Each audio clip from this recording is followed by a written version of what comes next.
So, this could be it. This could be Ange Postecoglou's last game in charge of Tottenham against Leicester on Sunday at the Tottenham Hotspur Stadium. It is a huge game in the context of our season. I cannot believe I am saying this, but if we lose to Leicester, we are in a relegation fight.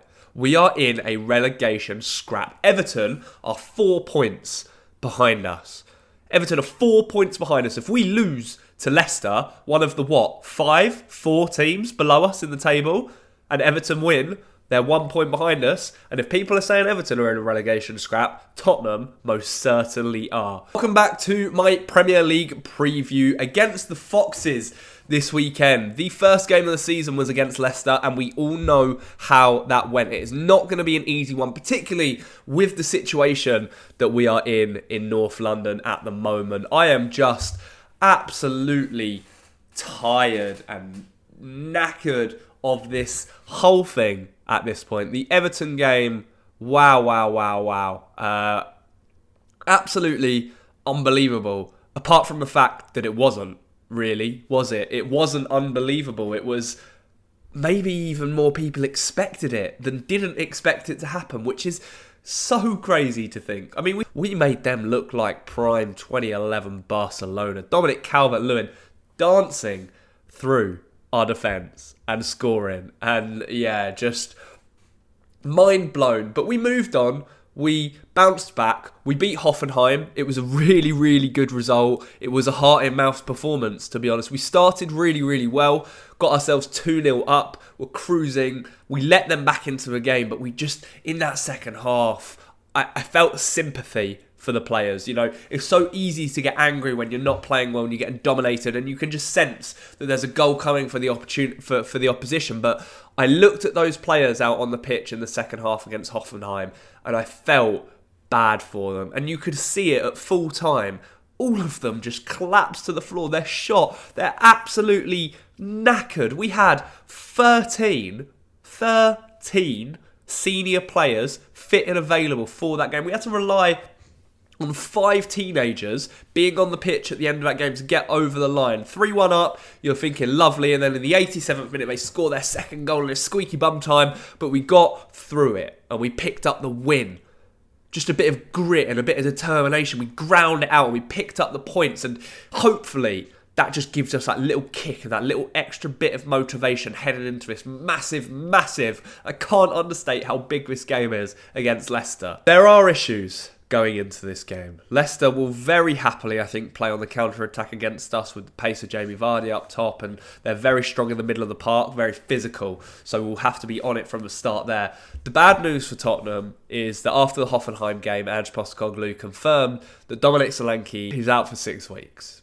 He's out for 6 weeks, and I said this in my transfer roundup video, but signing a striker/forward now before the January transfer window closes is an essential. It's a necessity. It's not looking for an opportunity in the market. It is go out and buy or loan at the very least a striker, because we are so thin on the ground that we will not survive if we don't bring players through the door. We're already not surviving. It's like 1 win in the last 9 or 10 Premier League games. We have to turn that form around somehow, and we have to do it against Leicester. Reports saying that this current week that we are in, is decisive for Ange Postecoglou's future as Tottenham head coach, you know. Regardless of who we have out, regardless of the injuries that we have at the club at the moment, Tottenham Hotspur Football Club should never be within touch and distance of that relegation zone. We are the 8th richest football club in the world. We play in front of 60,000 fans.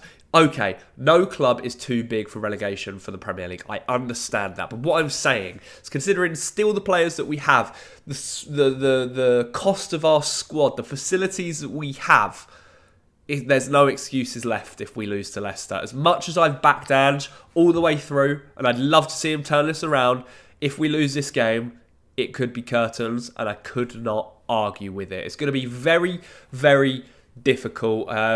Some more team news.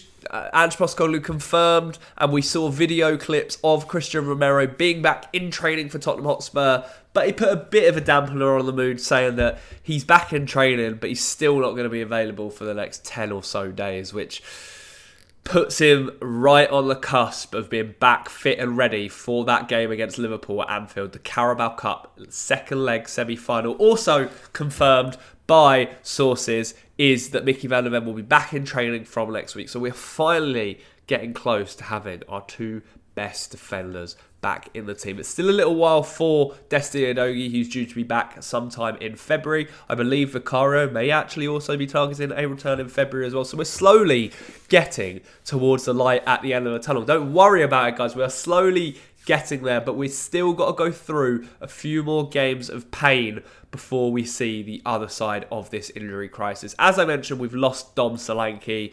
Yves Bissouma was out on Thursday against Hoffenheim, as was Brennan Johnson. Heung-min Son had to fill in. Richarlison got about 60 minutes. And do you know what? I'm going to say it now. Richarlison is going to be the key for this game against Leicester. He looked sharp in the 60 minutes he played against Hoffenheim. He looked sharp in his cameo against Everton last weekend. He's slowly getting back up to full fitness, full match fitness. And he may have to do a longer period this weekend. And I just want him to get on the score sheet. You know, I've said very many times that I think maybe is the right time to cash in on Richarlison and sell him. But we need him. We need him now more than ever. And if he's going to step up and do something for this football club, this is where he has to show that he has got the quality capable of providing for us. Very, very difficult for Spurs at the moment because you can't really rotate. So when I talk about the team that I would play against Leicester, it almost pretty much picks itself. I think Pedro Porro will play out right back. I think he was better against Hoffenheim, one of his better performances in recent weeks. And the question is, do you play that centre-back pairing of Ben Davis and Radu Dragusin at centre-back for this game? Because I would.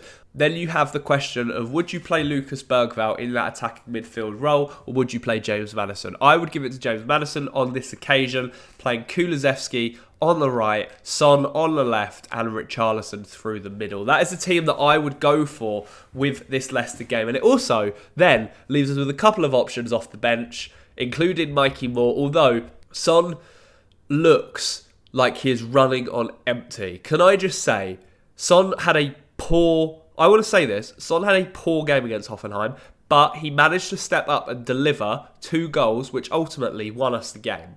But he looks like he's running on empty. He looks like he needs a rest. I don't think Ange will rest him because his job is on the line and he needs his best players on the pitch. But I wouldn't be against starting Mikey Moore over Heung-min Son in this game. I really, really wouldn't.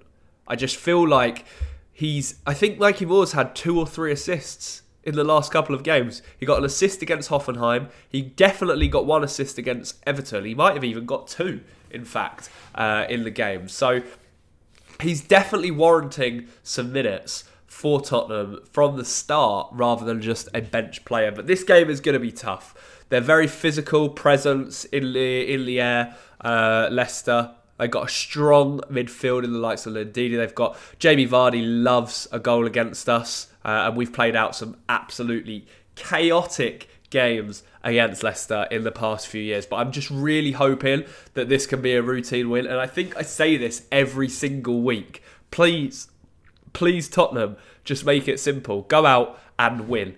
Yes, Ange got over the line and won the Hoffenheim game, but I feel like his Premier League form and this game on Sunday afternoon will be judged in a more sort of decisive way when it comes to considering his future at the club. I do think Tottenham will get over the line in this one. The crowd needs to be behind the players from the very, very off. We all have to sit and swallow and accept the fact that we are going through one of the worst patches of form and one of the worst injury crises at the club in decades. I think since the 90s. We have to accept it. The players need us. They need us, the fans. James Maddison posted a photo on Instagram after the Hoffenheim game of a team celebration, or with some of the physios and everyone else, because of how much we've been lacking that sort of feel-good factor at the club. And just that little bit of respite is so needed. I feel like winning this game against Leicester would be huge, because all of a sudden then you've got Elfsborg at home in the Europa League on Thursday. A win puts us through in the top 8 of the Europa League through the automatic places. So then all of a sudden you've got the opportunity to win 3 games in a row. And then after that Elfsborg game, Romero and Van der Ven are back. And then everything can almost start begin piecing itself together, and we can hope until the transfer window closes, we can hope that we will bring in a few faces as well. So if we can get through this Leicester game and get through this Elfsborg game in the next week, we could actually be on for the start of a revival or a mini revival in this season. Do you know, it's absolutely crazy because we technically could still win 3 trophies. We're 1 game away from Wembley in the Carabao Cup final. We're still in the FA Cup and we're going to head through, hopefully, in the Europa League. There's still so much to be positive about. I've rekindled my positive feeling about the club because I have to. I got very, very upset over the last couple of weeks or so with the Arsenal defeat, with the Everton loss. But I feel like I have to go all in. I have to go all in. Until we're out of those cups, I have to believe and I have to keep myself positive. I don't know if you guys feel the same way as me, but I feel like we can go and we can beat Leicester and put 12 points or so between us and that relegation zone and just worry on looking what's in front of us rather than what's behind us and put our absolute everything into the cup competitions. We may have to break down a low block against Leicester. We may have to find that bit of magic to beat them. They may be happy to come to the Tottenham Hotspur Stadium, frustrate us and settle for a draw. But nothing less than 3 points will do for us. And I'm sure Ange Postecoglou is thinking in the right way. I think it's going to be a Tottenham win. I'm going to go audacious. I'm going to say Tottenham 4, Leicester 1. We always concede, we don't keep the clean sheets, but Mikey Moore is going to get his goal at the Tottenham Hotspur Stadium. Richarlison is also going to get on the score sheet. So is Dejan Kulusevski again. He's going to get a brace. We're going to win the game. We're going to move forward. We're going to move then on to Elfsborg and we're going to get through the Europa League before we make it to Wembley in the Carabao Cup the week after that. That is my prediction. That is my positive outlook on this Leicester game and on Tottenham moving forward. Let me know what you think down in the comments. What are your score predictions? Who would you play for the game? How are you feeling about Tottenham in general? What are your thoughts on Ange? Do you still back him? Is it time to change? Will we bring any players in before transfer window shuts? Let me know. I'll be back with a reaction video after the Leicester game, so look out for that. Please leave a like if you enjoyed and subscribe to the channel if you're new around here. 95% of you watching this video are not subscribed to the channel, so any extra support would be greatly appreciated. Enjoy your weekend. I will catch you soon, and as always, come on you Spurs.